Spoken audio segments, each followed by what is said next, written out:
안녕하세요. 123 미니쌤TV의 김민희입니다. 오늘은 제가 진행하고 있는 다양한 프로젝트에서 코칭은 어떻게 진행을 하는 건지에 대해서 간단히 소개해 드리려고 하는데요. 코칭이라고 하면 엄마표로 진행을 하실 때 좀 어려운 부분들, 아니면 우리 아이가 지금 잘하고 있는 건가? 못하고 있는 건가? 뭐 이런 부분에 대한 피드백을 생각하시면 쉬운데요. 예를 들면 이런 거죠. 만약에 우리 아이 지금 진행하고 있는 문제집이 알맞은지 알맞지 않은지 이런 것들 무엇을 보고 판단하세요? 아이가 하기 싫어할 때, 아이가 문제를 많이 틀릴 때, 저는 아이들이 이게 지금 단계적으로 맞지가 않다 이런 걸 판단하는 그 과정들을 아이들이 그 문제를 읽고 이해하는 것, 그리고 그걸 표현하는 것들도 굉장히 유심히 살펴보고요. 거기 안에 어떤 문제를 맞고 어떤 문제를 틀렸는지에 따라서 이거는 아이가 정말 가볍게 실수할 수 있었던 문제였다, 또는 이거는 이걸 틀렸다면은 지금 이 단계 문제를 푸는 게 적절하지 않은데, 이런 것들을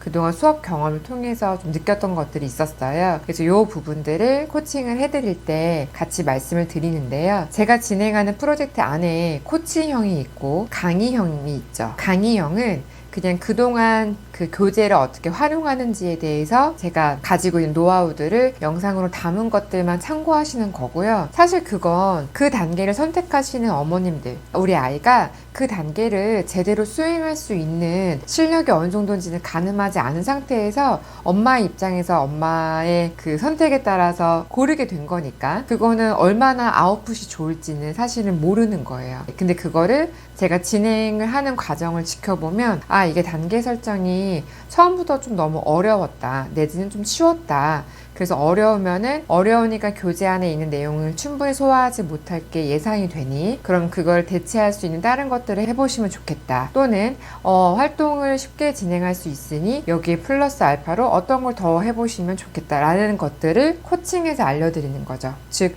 우리 아이의 지금 현재 상황에 맞춰서 어떤 부분들을 더 넣고 빼고 해야 되는지, 엄마는 어떻게 아이를 끌고 가면 좋은지, 아이는 수학에 대해서 어떤 생각을 가지고 있고 그런 기호가 어떻게 영역마다 다르게 나타나는지, 이런 것들을 함께 살펴보면서 코칭을 해드리는데, 이 부분들이 잘 판단이 되어지려면 아이들이 어떻게 하는지를 좀 더 자세하게 말로 풀든 그게 영상이든 그런 모습들을 제가 보는 게 가장 좋아요. 만약에 그냥 아이가 문제를 풀고 있는 모습만 사진을 찍었어요. 그건 보고서는 아이가 그거를 어려워했는지 아닌지 전혀 알 수가 없거든요. 다른 카페에 올리시는 그런 형태의 기록은 절대 아닌 거예요. 저희는 어떤 그런 인증 형태가 아닌, 제가 그것을 보고 그거에 대한 코멘트를 드리려면 아이에 대한 상황을 잘 이해할 수 있도록 어떤 표현이 가능해야지만 제가 구체적인 팁을 드릴 수가 있는 거니까 모르는 모습, 틀린 오답 이런 것들을 여실히 드러내주는 게 정확한 피드백을 받기에는 좋으실 거라는 거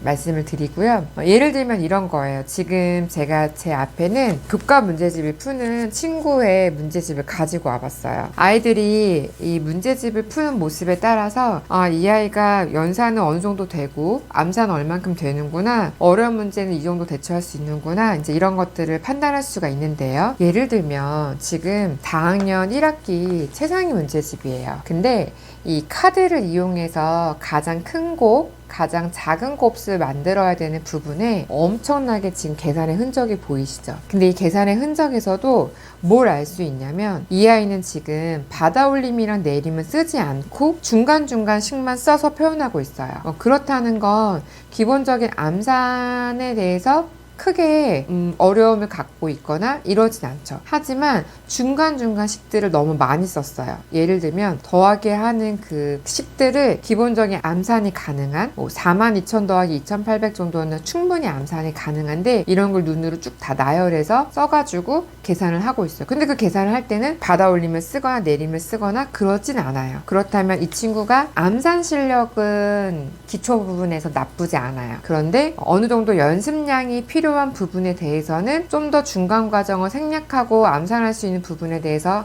암산 연습을 한 그런 흔적은 많이 보이지 않는다는 거, 이런 것들 알 수 있고요. 또는 이렇게 지금 문제 안에 식을 써주면 조금 더 쉽게 풀 수 있는 부분들이 있어요. 근데 식을 안 썼어요. 식을 안 쓰고 이 친구는 어떻게 했냐면 그림을 그려서 표현했어요. 근데 그게 나쁜 건 아니에요. 식을 안 썼다고 해서 얘가 수학 문제집을 토성을 잘 못 푸네? 이런 판단 기준은 아니고요. 식을 못 썼지만 식을 쓰는 방법을 알려주면 이 아이는 금방 이해할까? 이 아이는 금방 받아들일 수 있을까? 이게 중요하거든요. 식은 얼마든지 금방 쉽게 익힐 수 있는 부분이라 뭐가 되어 있으면 문제에 대한 이해도만 정확하고 그 이해를 해서 해결해가는 과정이 논리적이면 그러면 식이라는 건 금방 할 수 있어요. 근데 이 친구 보니까 그림으로 문제를 이해했고 그걸 통해서 과정을 쭉 이렇게 도달을 했어요. 이걸 보면 여기에서 식에 대한 터치만 살짝만 들어가도 금방 아이가 식 구사하는 능력이 좋아지겠다. 이런 것들을 볼 수 있고요. 다만 뭐 등식에 알맞지 않게 쓰는 부분들이 있었어요. 예를 들어 37 곱하기 9인데 는하고 9 곱하기 30을 쓰고 또 는하고 270 더하기 뭐 어쩌고저쩌고 썼어요. 이런 거는 등식을 지금 정확하게 사용하지 않고 있어서 서술형을 할 때 식에서 식으로 내려오는 과정들을 아이가 좀 실수할 수 있겠구나. 그런데 나중에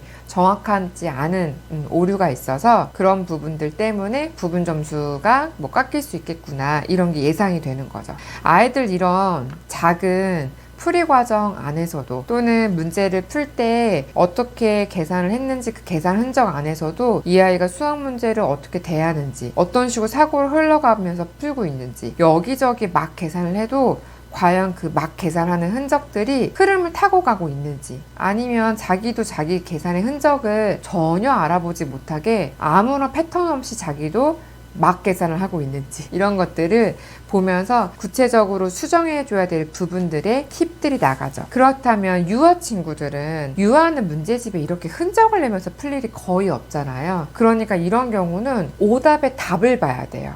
지금 이 친구는 다 수정한 걸 봐도 그 옆에 어떻게 풀었는지가 다 보여서 피드백을 줄 수 있지만 유아 아이들은 오답 그 자체를 보지 않으면 이 아이가 어떻게 문제를 생각해서 풀었는지를 유추하기가 어려워요. 이 문제 틀렸어요.